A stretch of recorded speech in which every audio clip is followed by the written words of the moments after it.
going to start the second half now, and I'll hand you back to Robert Sheppard.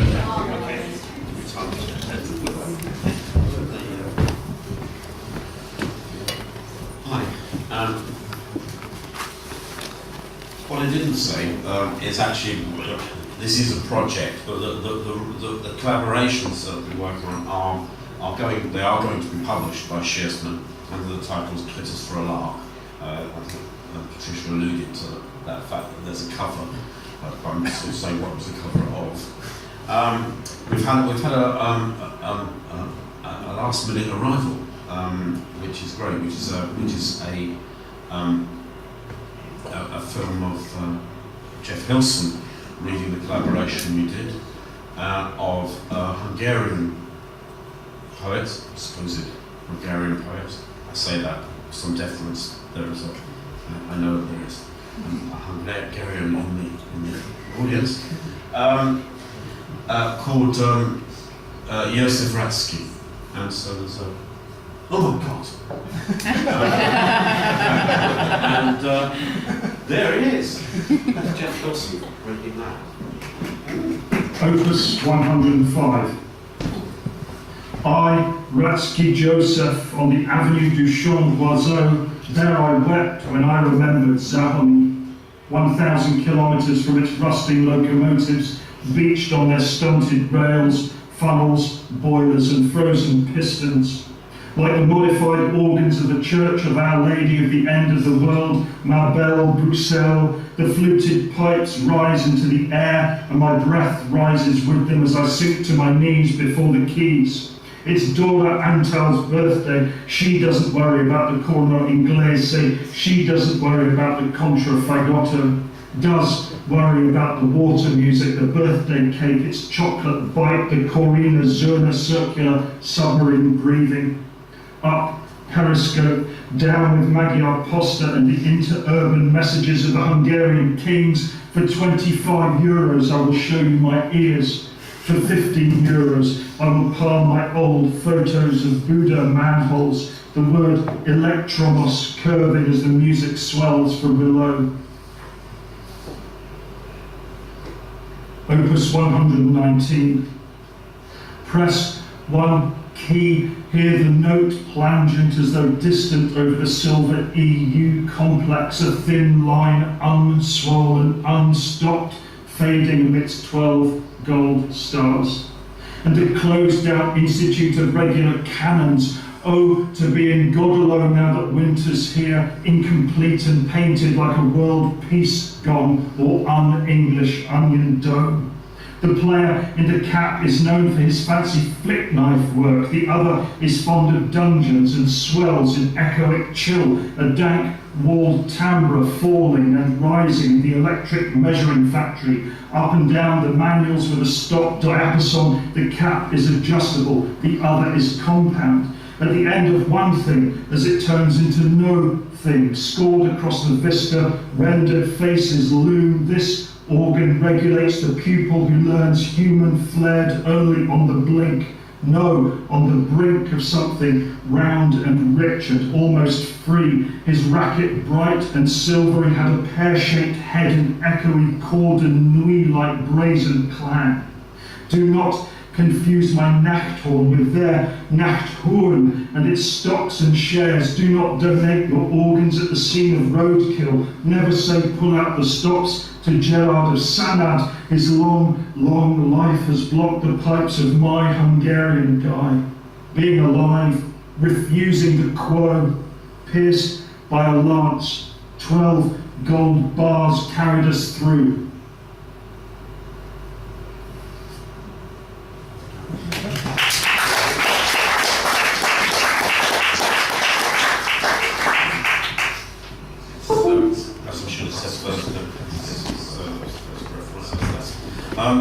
It's great that people have sent, people have not been able to get from a little distance away, have sent videos, but it's even better, next to readers, that they've actually made a longish journey to come to Alan Baker and Alan Fisher.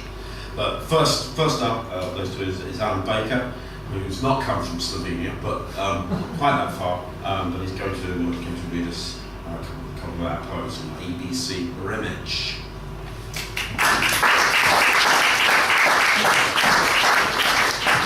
Thank you. I just want to say how it's been a real privilege to be involved in translating this with Robert Sheppard, and we did it very quickly, actually, very easy to work with. So a little bit about the poet first of all. So ABC Remich was born in Ljubljana in 1958, the same year, in fact, as one of her translators. She studied the ancient history of Belgrade and then returned to Ljubljana, where she still lives. Remich's experience of the fall of the Soviet bloc and conflict in the Balkans marked her poetry with a cynicism towards nationalism and authoritarianism, as well as disenchantment towards Western consumerism. She modelled herself on the American beats in their opposition to war and authority, and translated Ginsberg's Howl into Slovene. She'd worked for many years as a copywriter for the Slovenian tourist industry, and her book-length Slovenia, which has appeared in recent years in critically acclaimed instalments, is due for publication soon. We can get a preview of it tonight. So the two poems. The first one is in keeping with someone who translated Ginsberg, is suitably bardic in tone, and it's called If I Were. If I were a blade of grass, I'd be bending in the wind like all the others, in the wind of the karst that smells of the sea. If I were rowing in ripples, I'd be unrolling in crinkles of light against the hills, distance unthreading perception gently. If I were empty of perception, I could abandon history and encounter the world, my enemy, my friend, my teacher, in all its variousness. If then, beyond time, flung across space, a jay caught in a gust, I'd know identity is a silhouette bird acting as scarecrow, choking up a paroxysm of irony. If the scarecrow smiles, if sirens call lonely men on container ships, and ghosts walk the leagues of grass, then storm clouds, tribal wanderings, ritual.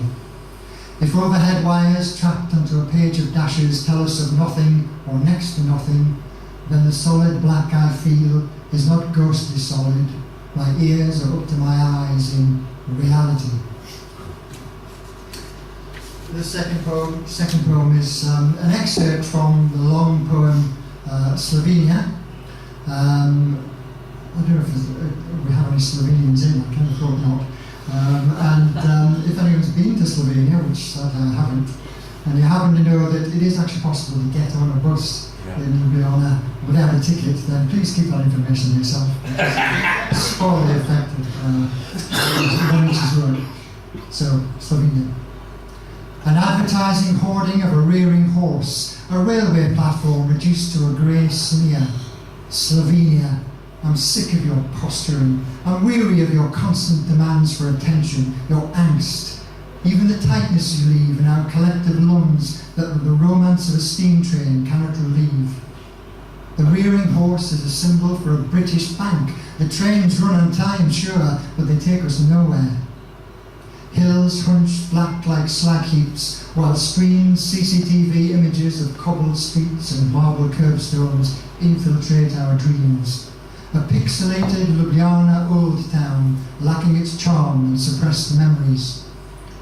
Lit buses in long lines ease up the crowded street, packed with faces and bright windows, and I run to catch one, full of workers heading home. My people? Hard-working, diligent and proud, the brochures say, using my tainted words. A queue, stiff in readiness, waits as one, his pin-prick pupils deep in their sockets, like a bronze statue of one of our obscura saints, leans forward and hisses, "You can't get on without a ticket."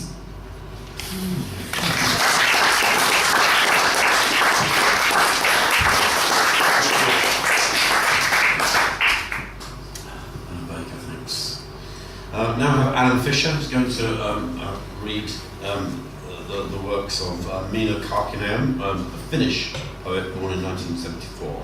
Small Choruses on Mars.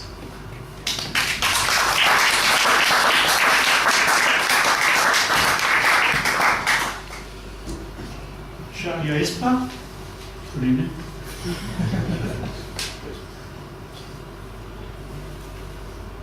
My body is a series of metaphors, flows and floods, battered ornaments of up and down, in and out, left and right, the champion bedroom of a fat dictator before breakfast.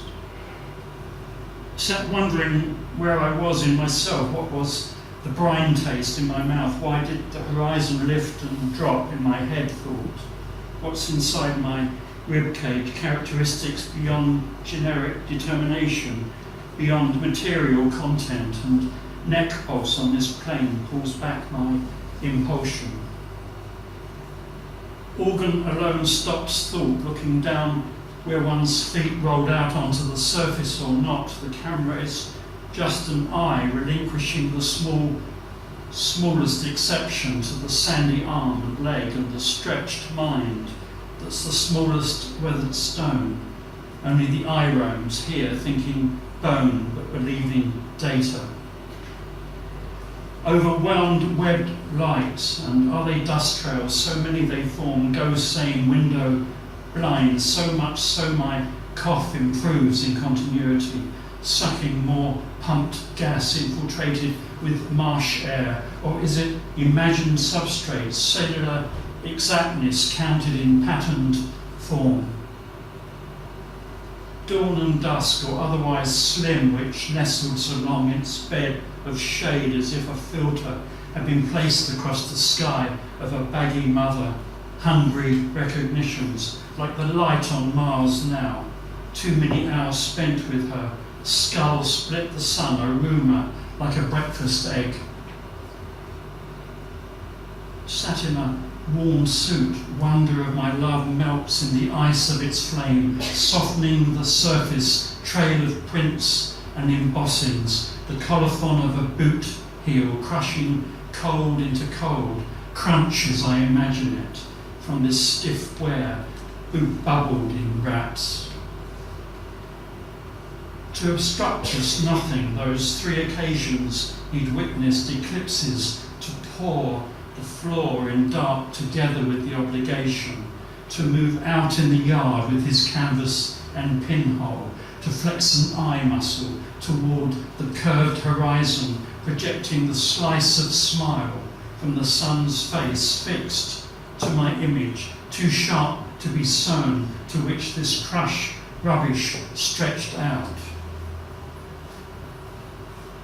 In my self-owned skin, in my suit as a contrast, what do you want me to do? Got this language gap, relation to what to, in the cosmos surrounded, almost but not of this world. Burnt hands from some of this, burnt tongue, like I was over there. Also, like a kind of open room, grows large as the eye, sees in a like-for-like beyond touch, instead of contained in the envelope of surface, ontologically neutral void, anticipates isotropic awe, integrates measure with perception. Speculation begins cosmology until the helicopter ambulance ships her broken bones, as rhetoric terrain is an assumption, reduced to geology. Everything is metaphorical in miniature. Did I remember a button dropped under a dresser, navigating between the snags and abrasions? Being here, roots tap a row of tracks, destructed into a distant sequence towards the and away from my diary, an invented future food supply, unsettled in the dust, here resettled as it moves or as it winds.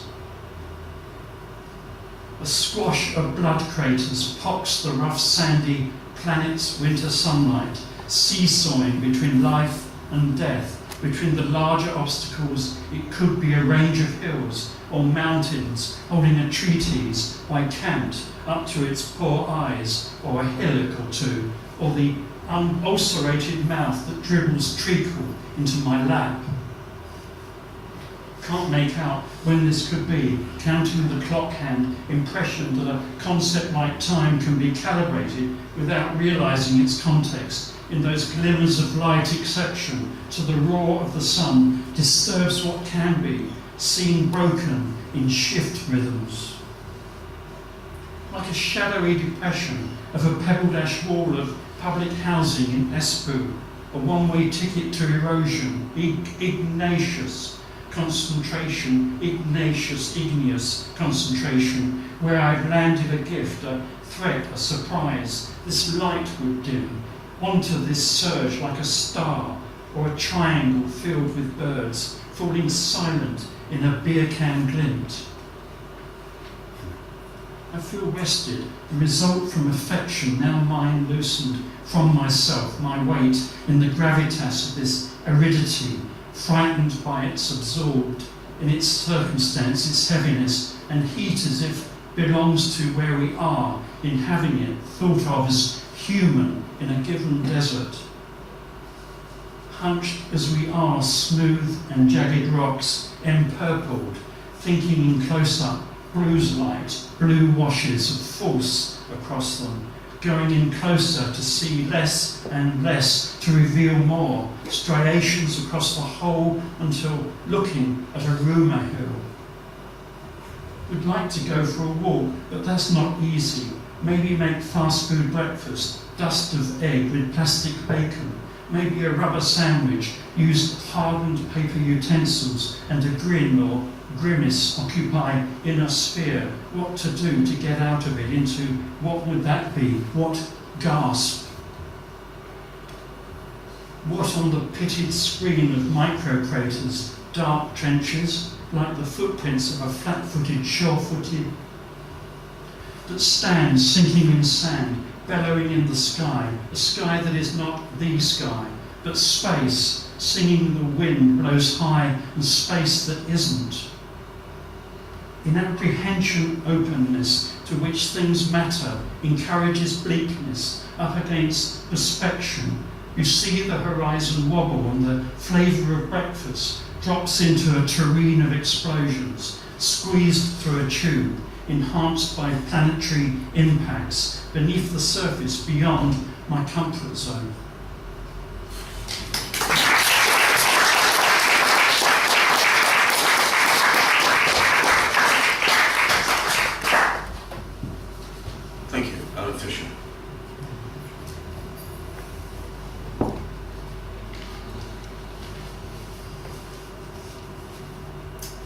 This project took some time to write, so I worked with people serially, so a little bit of overlapping. Some work took a long time to write. Philip Terry and I, it was one word at a time.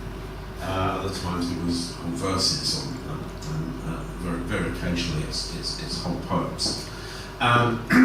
So there was a time.